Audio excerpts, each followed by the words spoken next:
ধনপুর বিধানসভা এলাকায় এক ভয়ানক কাণ্ড। স্বামীর ধারালো দা দিয়ে মারধরের পর তার স্ত্রীর চুল কেটে অন্যদের সামনে প্রদর্শন করেছেন। ধনপুর বিধানসভা এলাকায় এক ভয়ানক কাণ্ড। স্বামী ধারালো দা নিয়ে মারধরের পর তার স্ত্রীর চুল কেটে অন্যদের সামনে প্রদর্শন করেছেন। ধনপুর বিধানসভা এলাকায় এক গৃহবধূর ওপর স্বামীর নৃশংস অত্যাচার। 15 অক্টোবর সকালে জসিম মিয়া নামের পাষণ্ড স্বামী ধারালো দা দিয়ে তার স্ত্রী শাহানা আক্তারের চুল কেটে অন্যদের সামনে প্রদর্শন করেন। আগে মারধর করে অজ্ঞান করে ফেলে। পরিবার এবং প্রতিবেশীরা ঘটনাস্থলে ছুটে এসে তাকে বাঁচানোর চেষ্টা করেন। খবর ছড়িয়ে পড়ে গৃহবধূর বাবার কাছে। জামাল উদ্দিন দ্রুত ছুটে এসে কাঠালিয়া হাসপাতালে নিয়ে প্রাথমিক চিকিৎসা করান। এরপর যাত্রাপুর থানায় মামলা দায়ের করা হয়। পুলিশের নজরে আসা এই নৃশংস ঘটনায় এলাকায় তোলপাড় সৃষ্টি হচ্ছে।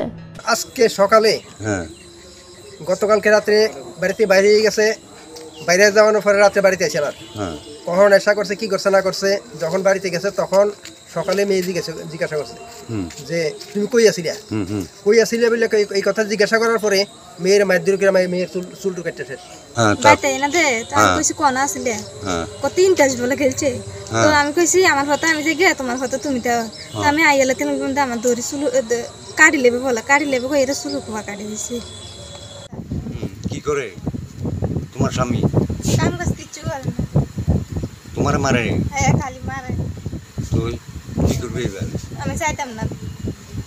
কোনটা থাকবা? আমার বাবার বাড়ি থাকবে। আমার বাবার বাড়ি থাকবা? হ্যাঁ।